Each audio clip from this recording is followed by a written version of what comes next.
After recent offensive action in the Dnipropetrovsk sector, Ukraine's Skala Special Assault Regiment achieved a massive breakthrough and cleared 75 square kilometers of the gray zone, while pushing Russia's area of control back significantly further.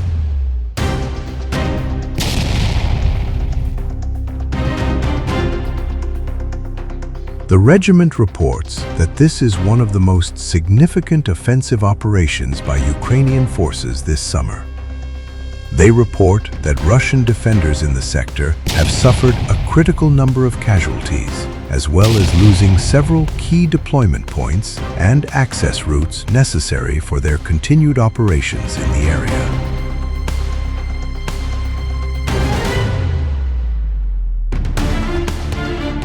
This massive operation began shortly after Ukrainians already advanced over 400 square kilometers in the area earlier this year.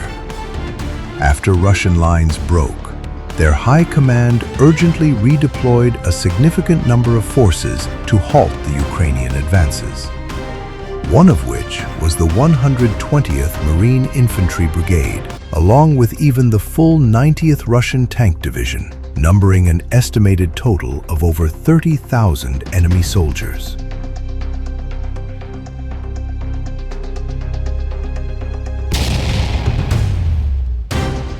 Because of these reinforcements, Ukraine's advance was forced to halt, as any attack against such an overwhelming force would have been disastrous. So, the Skala Special Assault Regiment had to find a way to remove the Russian equipment and Marines from the equation and allow Ukrainians to continue retaking the initiative.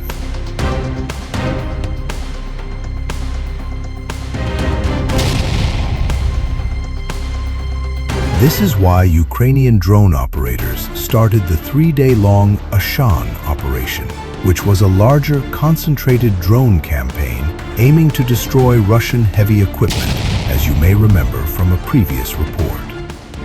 Among the targets were artillery pieces, such as the North Korean Koksan self-propelled artillery system, which deprived the arriving Russian soldiers of fire support that could have been used against advancing Ukrainian soldiers.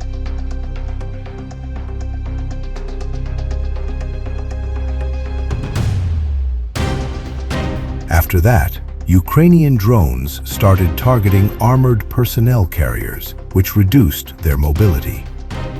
Then, Ukraine struck Russian soldiers to reduce the Russians' manpower before they could be sent to the front line to stop the Ukrainian advance. To disrupt the logistics of the already present enemy soldiers along the front.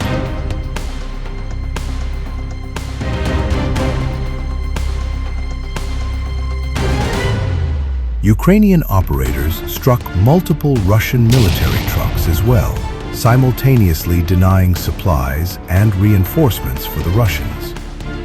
As a result of the Ashan operation in this sector, Ukrainian drones destroyed 107 pieces of equipment in just 3 days and removed a substantial part of Russia's firepower, transport, and logistics supporting the Marine reinforcements.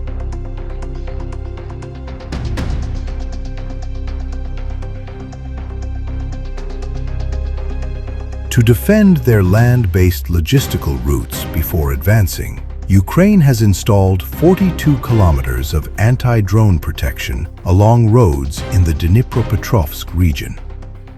These anti-drone nets allowed ammunition, reinforcements, and assault groups to move through the rear without every convoy being exposed to Russian FPV drones, while Russian equipment and supply traffic had been devastated.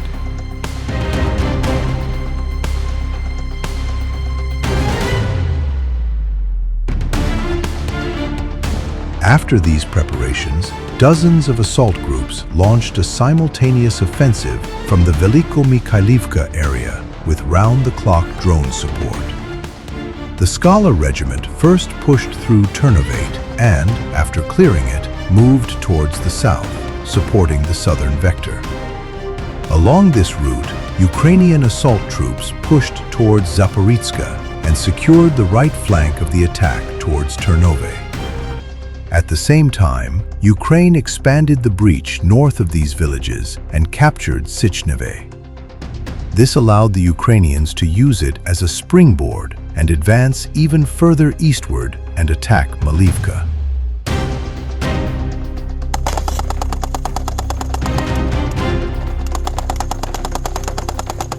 During the operation, Ukrainian reconnaissance drones identified Russian positions and targeted them with artillery, suppressing known firing positions before Ukrainian assault groups entered the settlements.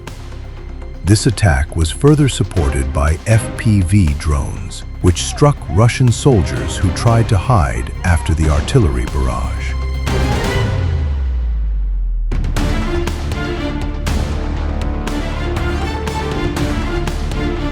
Additionally, heavy bomber drones attacked the scattered Russian soldiers by dropping ordnance on them. Russia tried to send reinforcements, but their armored vehicles were destroyed on the move by drones, eliminating them before they could help the defending Russians.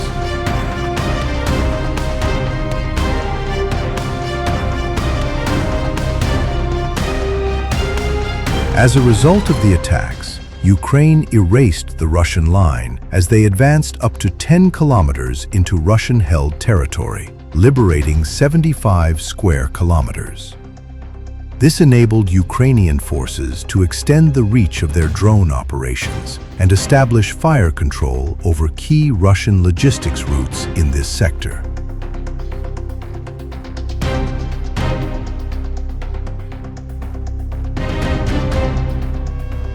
This is what happened to Russia's 120th Marine Infantry Brigade, which served as a reinforcement and suffered critical losses, rendering it combat ineffective. This forced the surviving elements to withdraw from the Dnipropetrovsk region, which is exactly what Ukraine needs to continue offensive operations.